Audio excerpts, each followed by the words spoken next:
ಬರ ಮತ್ತು ಕಡಿಮೆ ಮಳೆ ಬೀಳ್ತಕ್ಕಂಥದ್ದು ಒಂದು ಅತಿಯಾದ ಒಂದು ಹೆಜಾರ್ಡಸ್ ಅಂತ ಹೇಳಿ ಪಟ್ಟಿ ಮಾಡಿದ್ವಿ. ಅದೇ ರೀತಿಯಾಗಿ ಬೆಂಗಳೂರಿಂದ ಫ್ಲಾಶ್ ಫ್ಲಡ್ ಹೆಚ್ಚು ಬರ್ತಾ ಇದೆ. ಅಂತರ್ಜಲ ಮಟ್ಟ ಕುಸಿತ ಆಗಿರ್ತಕ್ಕಂಥದ್ದು, ತೀವ್ರವಾಗಿ ಅಂತರ್ಜಲ ಮಟ್ಟ ಕುಸಿತ ಆಗಿದೆ. ಅದೇ ರೀತಿ ಫ್ಲೋರೈಡ್ ಸಮಸ್ಯೆನೂ ಸಮೇತ ಹೆಚ್ಚಾಗಿದೆ. ಮಳೆ ನೀರನ್ನ ಸದ್ಬಳಕೆ ಮಾಡ್ಕೊಳ್ದೇ ಇರ್ತಕ್ಕಂಥದ್ದು. ಈಗ ಕೆಲವು ಸಾರಿ ಮಳೆ ಹೆಚ್ಚಾಗಿ ಬರುತ್ತೆ, ಆದ್ರೂ ಸಮೇತ ಯಾರೊಬ್ರು ಆ ಮಳೆ ನೀರನ್ನ ಸಂರಕ್ಷಣೆ ಮಾಡ್ತಿರ್ತಕ್ಕಂಥದ್ದು. ಹವಾಮಾನ ವೈಪರೀತ್ಯದಿಂದ ಬೆಳೆ ವಿಫಲ, ಇದು ಸರ್ವೇ ಸಾಮಾನ್ಯ. ಹವಾಮಾನ ಅಂದ್ರೆ ಕೆಲವು ಸಾರಿ ಬರ ಒಂದು ವಿಫಲ ಆಗ್ತದೆ, ಕೆಲವು ಸಾರಿ ಅತಿ ಹೆಚ್ಚು ಮಳೆ ಬಿದ್ದು ಒಂದು ಬೆಳೆ ವಿಫಲ ಆಗ್ತದೆ. ಮಣ್ಣಿನ ಫಲವತ್ತತೆ ನಶಿಸಿರ್ತಕ್ಕಂಥದ್ದು. ಸ್ವಾಭಾವಿಕವಾಗಿ ಮಣ್ಣಿನ ಫಲವತ್ತತೆ ಆ ಪ್ರದೇಶಗಳಲ್ಲಿ ಚೆನ್ನಾಗಿತ್ತು. ಇತ್ತೀಚಿನ ದಿನಗಳಲ್ಲಿ ಈ ಮಣ್ಣಿನ ಫಲವತ್ತತೆಯನ್ನು ಕುಸಿದಿದೆ ಅಂತಕ್ಕಂಥದ್ದು.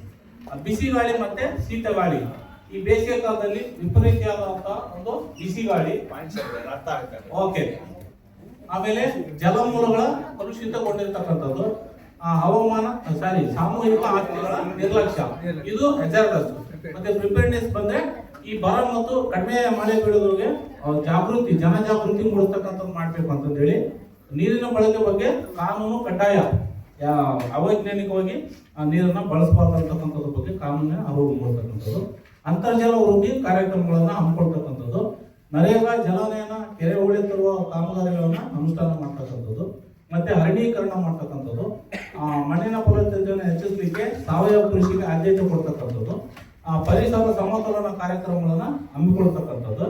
ಮತ್ತೆ ಸಾಮೂಹಿಕ ಆಸ್ತಿಗಳ ರಕ್ಷಣೆ, ಕಾನೂನು ಹಾಗೂ ಕಾಯ್ದೆ ಸದ್ಬಳಕೆ ಮಾಡ್ಕೊಳ್ತಕ್ಕಂಥದ್ದು. ಇದಿಷ್ಟು ನಾವು ಹೆಜಾರ್ಡಸ್ ಮತ್ತೆ ಪ್ರಿಪೇರ್ನೆಸ್ ಥ್ಯಾಂಕ್ ಯು ಸರ್.